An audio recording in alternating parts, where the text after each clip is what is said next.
기도하겠습니다. 거룩하신 하나님, 저희가 이 세상 속에서 때로는 죄 가운데에 혹은 온갖 시련과 역경 속에 헤매고 그리하여 낙심하고 절망할 때에도 저희를 그 어지러운 것들로부터 구별하여 하나님의 거룩한 백성으로 살아갈 수 있도록 늘 인도하시고 보호하여 주신 주님의 크신 은혜를 이 아침에 다시금 감사하오며 찬송과 영광을 주님께 올려드리기를 원합니다. 저희를 구원하신 하나님이 그 크신 은혜를 베푸셔서 지금껏 저희들의 삶을 주장하여 주셨음에도 불구하고 저희들은 때때로 작은 어려움 앞에서 너무나 깊이 절망하고 낙심할 때가 있습니다. 하나님께서 우리를 돌보시는 은혜를 베푸셨다고 찬송하면서도 눈앞에 펼쳐지고 있는 문제 앞에 매몰되고 있는 어리석은 저희들을 불쌍히 여겨 주시기를 기도드리오며 오늘도 저희가 이 모든 상황을 주님 앞에 겸손히 내려놓고 기도할 수 있는 순전한 믿음과 하나님을 향한 오직 주님만을 바라는 그러한 마음과 생각과 뜻을 갖게 하여 주시기를 기도드립니다. 저희들 중에는 바로 가까이에 있는 이에게도 말할 수 없는 아픔과 그리고 괴로움을 지닌 채 살아가고 있는 이들도 많이 있습니다. 아무에게도 말할 수 없어서 답답하다고 생각이 들 때가 있으면서도 주님 앞에 겸손히 내려놓지 못하는 저희들의 불신앙과 오만을 주님 불쌍히 여겨 주시옵시고 언제나 주님 앞에 저희들 깨어 겸손히 기도하며 저희의 모든 아픔과 상황을 고백하는 중에 도우시고 고치시는 하나님의 은혜와 만나는 복을 얻게 하여 주시기를 기도드립니다. 아버지여, 오늘도 하나님의 은혜 가운데에 이 하루를 시작합니다. 뒤돌아보면 하나님께서 허락하신 은혜의 안식일을 주의 백성들과 함께 반가운 마음으로 교제하며 하나님 앞에 찬송하며 예배드리는 가운데에 지났고 또 한 주간 하나님의 은혜 가운데에 사명 가운데에 맡겨주신 귀한 일을 통하여 하나님 영광 받으실 수 있도록 저희들의 삶을 인도하여 주십니다. 하나님께서 허락하신 이 새로운 날을 살게 하여 주시옵시고 또한 소망과 기쁨 가운데에 마땅한 간구를 아뢰는 날, 그래서 주님의 도우심과 인도하심의 은혜를 얻는 날 되게 하여 주시옵소서. 연일 무더위가 계속되고 있습니다. 특별히 이 야외에서 여러 가지 일로 그리고 수고하고 농사를 짓고 작업을 하는 이들 중에는 쓰러져 버리는 그러한 안타까운 소식도 듣습니다. 이 무더위에 저희 예배당을 공사하는 모든 인부들의 건강을 주님 지켜주시옵시고 또한 하나님께서 저희들의 아름다운 예배당을 세워 허락하시도록 인도하신 은혜를 저희들이 다시금 깨달으며 주님의 뜻을 온전히 기도하는 그 가운데 구하는 오늘 하루가 되게 하여 주시기를 기도드립니다. 조그만 안전사고도 없이 공사장을 주님께서 온전히 다스려 주시기를 기도드립니다. 이제 저희들이 예배 드리게 될 지하의 예배실 공간이 이제 거의 다 불착이 끝나고 그리고 이제 며칠 뒤면 토목공사가 어느 정도 이제 마무리되어져서 예배당이 들어설 그 자리를 저희들의 눈으로 확인할 수도 있게 되었습니다. 돌아보면 걱정을 많이 했는데 이만큼 하나님의 은혜와 평강 가운데에 공사가 진척될 수 있도록 인도하여 주신 것을 감사하오며 이제 남은 모든 공기가 순조롭게 이루어질 수 있도록 하나님 저희들에게 은혜를 베풀어 주시기를 원하옵고 건축위원회와 이 일을 담당하는 모든 분들에게 하나님의 신령한 은혜와 간섭하심이 있게 하여 주시기를 기도드립니다. 하나님, 그저 여느 건물이 세워지는 것이 아니라 하나님의 이름을 부르는 자들이 주님을 만나는 성소가 되게 하시고 또한 주님의 사랑이 증거되어지고 오직 주님의 높임을 받으시고 영광을 받으시는 주님 아버지 하나님의 집이 되게 하여 주시기를 기도드립니다. 성도들이 함께 모여 주님의 사랑을 나누고 우리 어린 자녀들, 오고 오는 다음 세대들을 저희들이 사랑으로 양육하고 가르치며 또한 민족과 열방을 향한 선교의 비전이 불일 듯 타오르는 아름다운 예배의 처소가 될 수 있도록 주님 은총을 더하여 주시기를 원하오며 저희들 하나님께서 일하시는 것을 기쁨으로 바라보면서 저희들이 하나님의 놀라우신 인도하심을 경험하는 때가 되게 하여 주시기를 기도드립니다. 이번 한 주간도 하나님의 은혜 가운데에 각 처에서 일터에서 애쓰고 수고하는 주의 종들을 축복하시고 또 특별히 더운 여름 휴가철을 맞이해서 출타 중에 있는 이들 잠시 쉬면서 하나님의 은혜를 감사드리고 또한 인도하실 하나님의 은총을 고대하는 모든 이들에게도 동일한 축복을 나리워 주시기를 기도드립니다. 해외에 있는 교우들, 지방에 있는 교우들, 유학 중에 있는 젊은이들과 군문에 나가 있는 자녀들 한 사람 한 사람 주님의 장중에 붙들어 주시기를 기도드립니다. 주여 이 날이 복되게 하여 주시옵소서. 아름다운 주님의 역사가 펼쳐지는 날이 되게 하여 주옵소서. 감사드리오며 예수님의 이름으로 기도드립니다. 아멘. 열왕기하 19장 오늘은 8절부터 28절까지 본문이 좀 깁니다마는 우리 천천히 한 목소리로 봉독하겠습니다. 열왕기하 19장 8절부터 28절까지의 말씀 이제 저와 함께 한 목소리로 봉독합니다. 랍사게가 돌아갔다가 아수르 왕이 이미 라기스에서 떠났다 함을 듣고 림나로 가서 아수르 왕을 만났으니 왕이 거기서 림나와 싸우는 중이더라. 아수르 왕은 구스왕 디르하가가 당신과 싸우고자 나왔다 함을 듣고 다시 히스기야에게 사자를 보내며 이르기를 너희는 유다의 왕 히스기야에게 이같이 말하여 이르기를 내가 믿는 네 하나님이 예루살렘을 아수르 왕의 손에 넘기지 아니하겠다 하는 말에 속지 말라. 아수르의 여러 왕이 여러 나라에 행한 바 잔멸할 일을 너희에게 들었나니 네가 어찌 구원을 얻겠느냐. 내 조상들이 멸하신 여러 민족 곧 고산과 하란과 레셉과 들라살에 있는 에덴 족속을 그 나라들의 신들이 건졌느냐. 하맛 왕과 아르바드 왕과 스팔와임 성의 왕과 헤나와 아와의 왕들이 다 어디 있느냐 하라 하니라. 히스기야가 사자의 손에서 편지를 받아보고 여호와의 성전에 올라가서 히스기야가 그 편지를 여호와 앞에 펴놓고 그 앞에서 히스기야가 기도하여 이르되 그룹들 위에 계신 이스라엘의 하나님 여호와여 주는 천하 만국의 홀로 하나님이시라. 주께서 천지를 만드셨나이다. 여호와여 귀를 기울여 들으소서. 여호와여 눈을 떠서 보시옵소서. 사내립이 살아계신 하나님을 비방하러 보낸 말을 들으시옵소서. 여호와여 아수르 여러 왕이 과연 여러 민족과 그들의 땅을 황폐하게 하고 또 그들의 신들을 불에 던졌사오니 이는 그들이 신이 아니요 사람의 손으로 만든 것 곧 나무와 돌뿐이므로 멸하였나이다. 우리 하나님 여호와여 원하건대 이제 우리를 그의 손에서 구원하옵소서. 그리하시면 천하 만국이 주 여호와가 홀로 하나님이신 줄 알리이다 하니라. 아모스의 아들 이사야가 히스기야에게 보내 이르되 이스라엘 하나님 여호와의 말씀이 내가 아수르 왕 산헤립 때문에 내게 기도하는 것을 내가 들었노라 하셨나이다.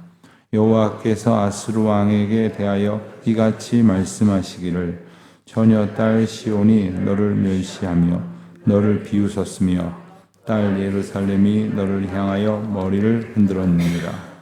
네가 소리를 비방하였느냐? 누구를 향하여 소리를 높였으며 눈을 높이 떴느냐? 이스라엘의 거룩한 자에게 그리하였도다. 네가 사자들을 통하여 주를 비방하여 이르기를 내가 많은 병거를 거느리고 여러 산 꼭대기에 올라가며 레바논 깊은 곳에 이르러 높은 백향목과 아름다운 나무를 베고 내가 그 가장 먼 곳에 들어가며 그의 동산의 무성한 수풀에 이르리라. 내가 땅을 파서 이방의 물을 마셨고 나의 발바닥으로 애굽의 모든 강들을 말렸노라 하였도다. 내가 듣지 못하였느냐? 이 일은 내가 태초부터 행하였고 옛날부터 정한 바라. 이제 내가 이루어 너로 견고한 성들을 멸하여 무너진 돌무더기가 되게 함이니라. 그러므로 거기에 거주하는 백성의 힘이 약하여 두려워하며 놀랐나니 그들은 들의 채소와 푸른 풀과 지붕의 잡초와 자라기 전에 시든 곡초같이 되었느니라.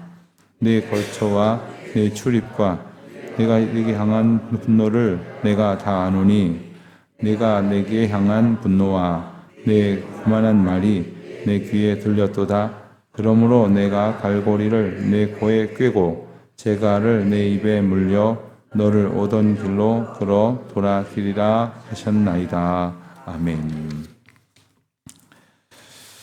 우리가 어제 본문을 보면서 이스라엘 백성들을 향해서 공격해 온 아수르의 군대 장관 랍사게가 히스기야의 핵심 신하들 세 사람을 비롯해서 이스라엘 백성들 앞에 모욕과 협박을 가했다는 이야기를 듣고 하나님 앞에 간절히 기도했던 히스기야의 모습을 우리가 어제 말씀에서 함께 나눴습니다.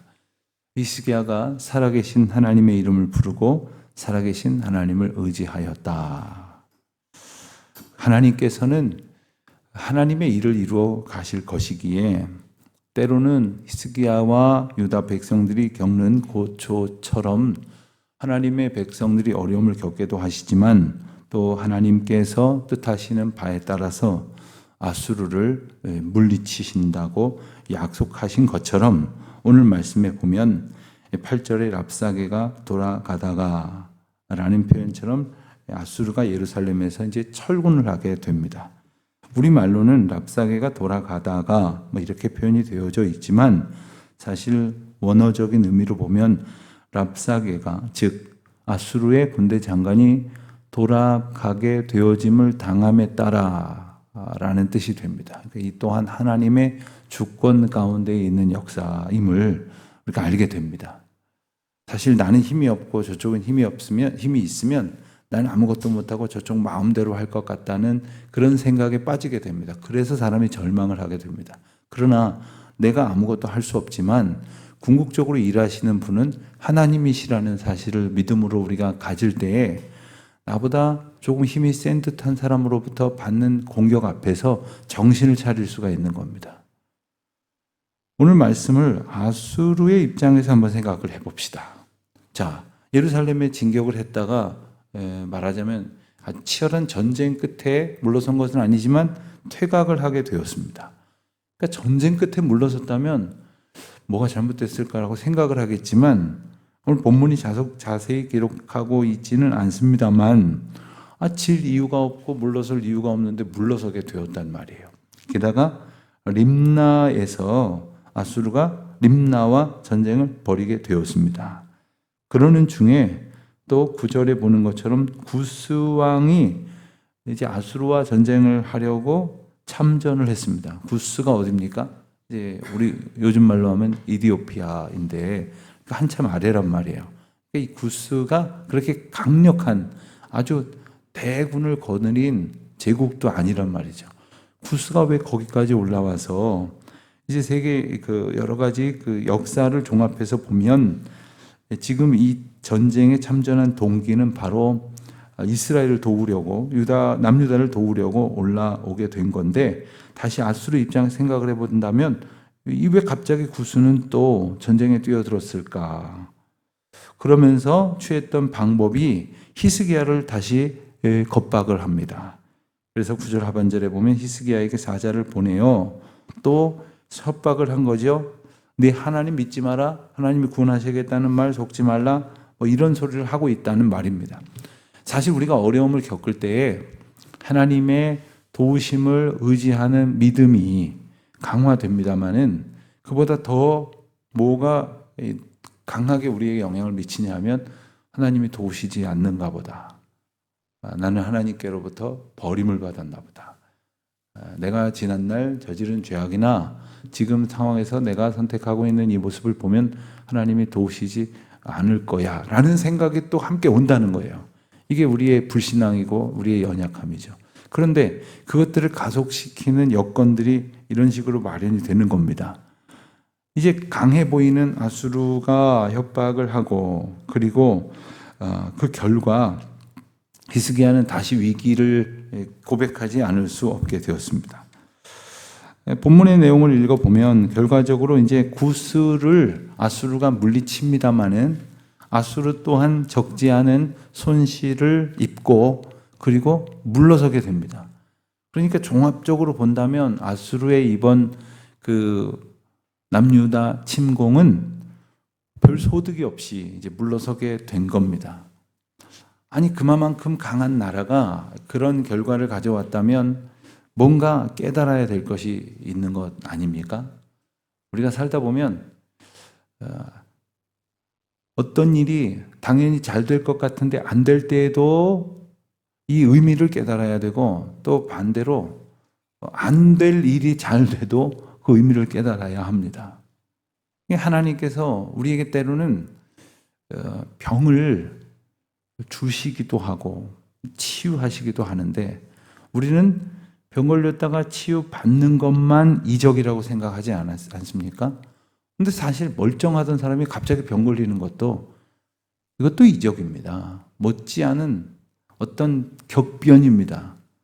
그런데 우리는 그냥 아픈 것은 잘못된 것이고 나음을 입는 것만이 하나님의 은혜니까 요 과정만 주목하고 요 과정만 우리의 뜻대로 되려고 하는데, 때로는 잘 이루어질 것 같았던 일이 어그러질 때에 하나님 앞에 그 뜻을 구하는 기도자의 모습을 우리가 가져야 된다는 사실을 또 기억해 보게 됩니다.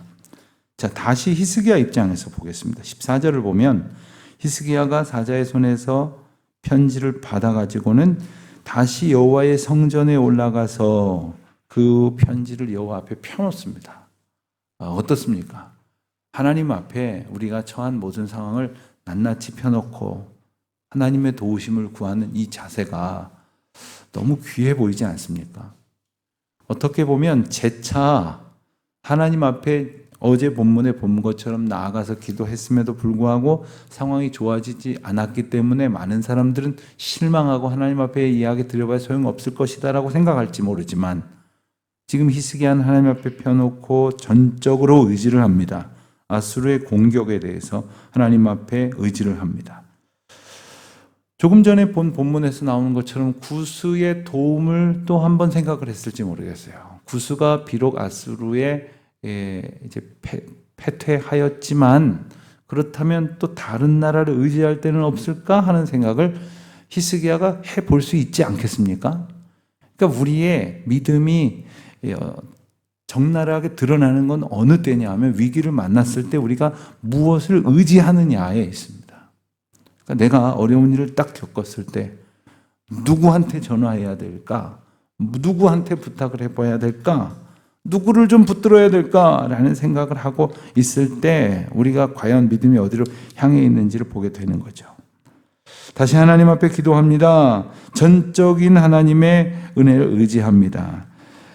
그 앞에서 기도한 내용들이 15절부터 19절까지 나옵니다. 뭐라고 기도합니까? 이스라엘의 하나님 여호와여, 주는 만국 천하 만국의 홀로 하나님이십니다. 주께서 천지를 만드셨습니다. 창조주 하나님을 고백하는 거예요. 창조주 하나님. 또 16절에 보면 산헤립이 살아계신 하나님을 비방하러 보낸 말을 들으시옵소서. 그러니까 산헤립이 하나님을 비방했는데 그 하나님을 다시금 이제 히스기야는 고백하기를 살아계신 하나님이라고 고백하고 있어요. 그러니까 히스기야의 기도, 이 어려운 중에 드리는 기도 가운데 대단히 중요한 신앙 고백 두 가지가 있는데, 그것은 바로 하나님께서 천지를 만드셨습니다. 그럼 끝나는 거 아닙니까? 또 하나님은 살아계십니다. 하나님이 세상을 창조하셨는데 지금 살아계시지 않으면 방법이 없는 건데 그 하나님 지금 살아계셔서 역사하시고 계시다는 이 고백이 있습니다. 게다가 17절 18절에 보면 그들이 의지하여 그 힘으로 만국을 황폐하게 하고 공격하여 이겼다고 생각한 그 모든 그들의 우상은 헛된 것입니다. 곧 나무와 돌뿐입니다. 오직 주님만이 19절 하반절에 보면 주 여호와가 홀로 하나님이신 줄을 알리이다. 이렇게 고백을 하고 있는 거죠. 자, 이제 하나님께서 20절에 보면 이사야가 히스기야에게 보내 이르되, 하나님께서 이사야를 통해서 하나님의 메시지를 히스기야에게 전하십니다. 우선 20절 하반절에 보면 내게 기도하는 것을 내가 들었노라. 여러분, 이 말이 은혜가 생각할수록 참 은혜가 되는 구절이에요. 우리가 하나님 앞에 막 기도를 했는데 아무 소리도 없는 것 같을 때 얼마나 답답합니까? 그런데 하나님께서 내가 들었다. 내가 다 안다. 내가 내 눈물과 탄식을 내가 들었노라. 이제 그럼 하나님께서 일을 하시는 거예요. 이 믿음이 확실히 있으면 지금 당장 내 뜻대로 변하지 않아도 하나님이 다 아신다. 하나님 다 알아서 해주실 거야. 이 고백을 갖게 되는 거죠. 또 뭐라고 말씀하십니까? 21절에 보면 이 아수르가 처하게 될 운명이 어떤 상황일 것인지를 말씀하십니다. 처녀딸 시온이 너를 멸시하며 너를 비웃었으며 딸 예루살렘이 너를 향하여 머리를 흔들었느니라. 이건 나중에 있을 일을 얘기하시는 거예요. 하나님께서 아수르 왕에게 너 이렇게 될 거야. 네가 지금 이스라엘이 뭐 먼지만도 못한 것처럼 여기서 자꾸 공격을 해오지만 나중에 너희들이 멸망을 당하게 돼서 이스라엘이 너를 조롱하게 될 거다. 여러분, 그 결과적으로 봤을 때 북이스라엘은 아수르에 의해서 멸망을 당했지만 남유다는 아수르가 멸망할 때까지 살아남았어요. 결국에는 이제 그 다음에 흥왕하게 된 바벨론에게 멸망을 하게 됐지만 아수르 입장에서 보면은 그냥 툭 치면 다 넘어갈 것 같은 이스라엘이라고 여겼겠지만 하나님께서는 정신 똑바로 차리라고 너가 멸망하게 되고 이스라엘이 너희를 비웃게 될 거다고 라고 이제 아수르 왕에게 말씀하셨다는 거예요. 그렇지만 아수르의 오만이 어느 정도냐 하면 23절 24절에 보면 내가 사자들을 통하여 주를 비방하여 이르기를, 그러니까 여기서 누구한테 하시는 말씀이냐? 아수르에게 하시는 말씀이에요. 아수르가 얼마나 오만했느냐?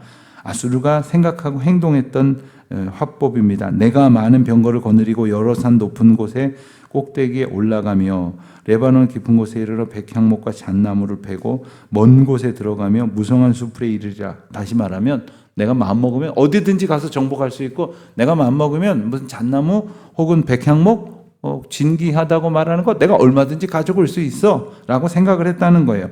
내가 땅을 파서 24절입니다. 이방의 물을 마셨고 내가 땅 파면 어디든지 가서 땅 파면 땅에 있는 모든 물 내가 다 파다 마실 수도 있고 발바닥으로 담는 모든 땅들은 다 내 것으로 내가 다 차지할 수 있다라는 오만을 지금 펼쳐 보이고 있었다는 것이죠. 그럼에도 불구하고 하나님께서는 그 아수르의 오만을 명백히 지적을 하시면서 심판을 예언하셨습니다. 25절입니다. 내가 듣지 못하였느냐? 이 일은 내가 태초부터 행하였고 옛날부터 정한 바라. 이제 내가 이루어 너로 견고한 성들을 멸하여 무너진 돌무더기가 되게 함이니라. 하나님께서 이 오만한 아수르를 무너뜨리시겠다는 말씀을 왜 히스기야에게 하시는 겁니까? 여러분, 이것을 기억해야 됩니다. 성경은 때때로 나를 구원해 주세요 라는 우리의 간구에 대해서 내가 너를 구원하노라 이렇게 응답을 하시는 것이 아니라 내 대적을 내가 물리치리라 이렇게 말씀하세요. 그러니까 오늘 우리가 뜻하는 바대로 되기만을 바라는 것이 하나님의 거룩하고 놀라운 역사를 보고도 깨닫지 못하는 무지몽매한 결과를 가져오는 거죠. 오늘 하나님께서 일하시는 것을 보십시오. 그리고 역사를 통해서 하나님께서 일하셨던 것을 보십시오. 아수르가 무너지는 것을 통해서 이스라엘 백성들이 품어야 했던 것이 무엇인지를 보아야 합니다. 아수르를 심판하시려는 하나님은 그 심판을 통하여 이스라엘을 구원하시고 또 아수르의 심판과 이스라엘에게 베푸신 은총을 보게 하시면서 오늘 우리에게 일러주시는 그 메시지를 우리 각 사람이 성령의 인도하심을 따라서 온전히 듣고 깨달을 수 있게 되시기를 축원합니다. 하나님 아버지, 오늘도 저희가 그저 내 뜻대로 되기만을 바라는 어리석음에서 떠나 주님께서 역사하시고 펼쳐 보이시는 거룩한 역사가 있음을 기뻐하며 기대하며 그리고 그것을 믿음의 눈으로 바라보며 주님이 이끄시는 대로 순종하는 주의 백성들 되게 하옵소서. 예수님의 이름으로 기도드립니다. 아멘.